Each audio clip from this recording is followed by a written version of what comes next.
He's a historian. I'm just an amateur historian. And now he's the Deputy Prime Minister of Poland.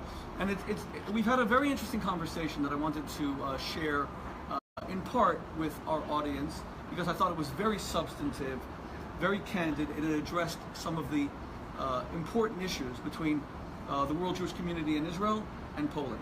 Now, Mr. Deputy Prime Minister, you were telling me that Poland today is Israel's foremost ally in Europe. Is that how your government feels? This is what we deeply believe in, that the Polish-Israeli relationship are very important for in the wider context, for the peace in Middle East, for peaceful relationships in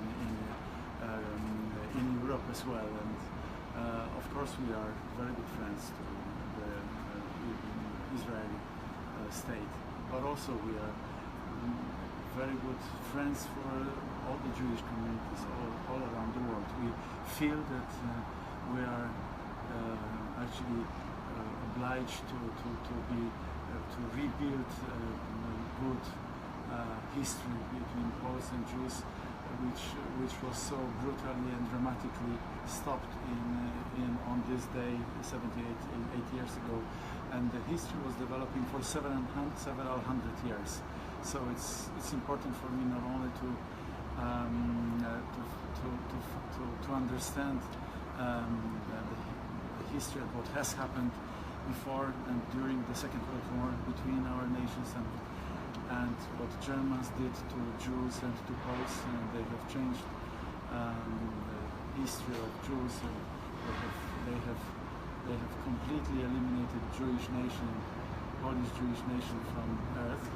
But they have also completely changed the history of Poland during the Second World War and because of the communism thereafter. But today we have to also think about how to deal with some prejudice and some thinking about our relationships, which is not really in line with what has happened. And we have to build as many connections between the Jewish nation here in America and the Jewish and the Polish people. Well, you and I had an amazing conversation, and I hope that we can bring the conversation to the public at some point. But what we touched on was this, essentially, that there is still a strong residual resentment on the part of many in the Jewish community towards the Polish people, in that they feel that the Polish people were involved in some way in the Holocaust. And your response to me essentially was that not only do the Polish people feel that that is unfair and untrue, but that the Holocaust was a German phenomenon visited upon the Jewish people in Poland, and the Polish people suffered tremendously as well.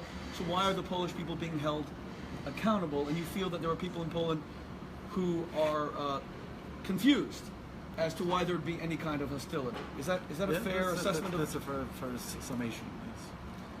And my response to that was that a lot of Jews looked at Polish Jewish history and they said, well, there was a history of pogroms and a history of anti-Semitism. And I think your response was there was also a history of a flourishing community that was invited in. And much more of this. Of a flourishing community. Of the flourishing. And you feel that story has not been told sufficiently? Not been told, and we have a fantastic museum, Polin, in Warsaw. It is a fantastic museum. Yes, yeah, to which everybody is invited, of course. And this tells the story of several hundred years of living together in a very peaceful combination, which has never happened anywhere in other countries in Europe. And from all the other countries, Jews were expelled every now and again, and this has not happened in Poland virtually. And eventually, what happened during the Second World War changed completely everything. And because of the German narrative post-war, now many people think that maybe this is Nazis from cosmos, from the space, who came and who changed this. So you feel that the history. You feel there's an ongoing German narrative even today. Oh, absolutely. So in the German press, Germany was not responsible for the Holocaust. It was the Nazis. It was almost the a small Nazis segment. Plus the Polish concentration camps, as if Poland existed during the Second. Not only did not exist, but this has suffered alongside the Jewish nation. So Poland takes great exception, perhaps even offense by that terminology, Polish concentration camps? Huge offense. I think it's. You think they should be called German concentration camps? Of course, but because they were German concentration camps. Yes. Do you feel that so we were talking about how do we get past this? Jews come in large number today to Poland, but not to see a thriving Jewish community in Poland or to see a thriving Polish nation. They come to see a giant Jewish cemetery, which is Treblinka, Auschwitz-Birkenau, Majdanek, etc. How do we change it? How do we forge a new future of Jews looking to Poland as a place where many of their ancestors are from, where there was hundreds of years of Jewish history, which produced some of history's greatest Jewish scholars? Yeah. Is your government interested in building that future with the Jewish people? Our government is extremely interested in building this second dimension, this second leg, because the first dimension is extremely important. That this has to be continued. Of course, all the places, Belgium, Sobibor, and the others, they have to be visited, and there has to be this has to be always present in our hearts and minds forever.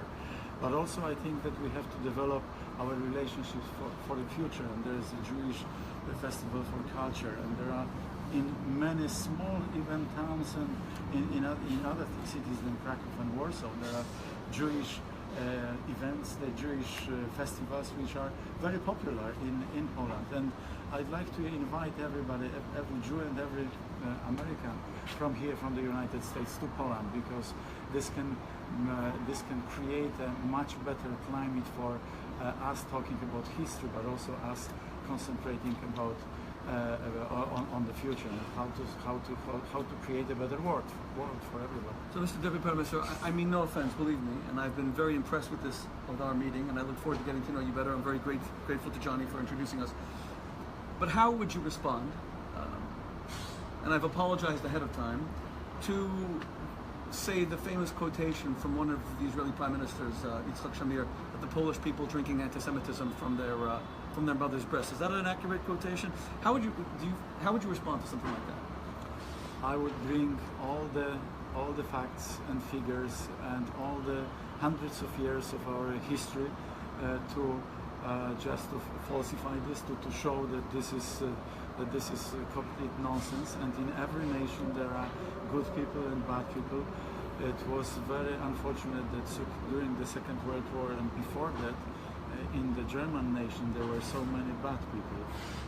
Probably the majority of all the people were bad people. But in Poland we have lots of interest in Jewish culture, in Polish Jewish culture. There was a language which is no longer in existence, and my friends are trying to learn this language. I mean Yiddish. And there's a resurgence of interest in the Jewish community on the part of non-Jews in Poland. I saw it myself. I saw 10,000 non-Jews in Krakow at the Polish Jewish Festival, and I spoke there. So you think that's you would so you feel not only is it not true, but it's unfair. That characterization. Yeah, you think it offends the Polish people? Oh, it does, absolutely, yes. And that the Polish people today are very interested in a friendship, being strong allies of Israel, and friendship with the Jewish community globally.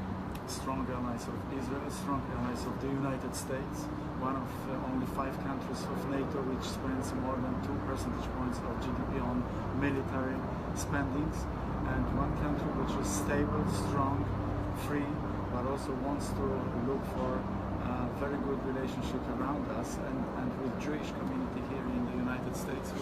We would like to find a common ground both on history and on future.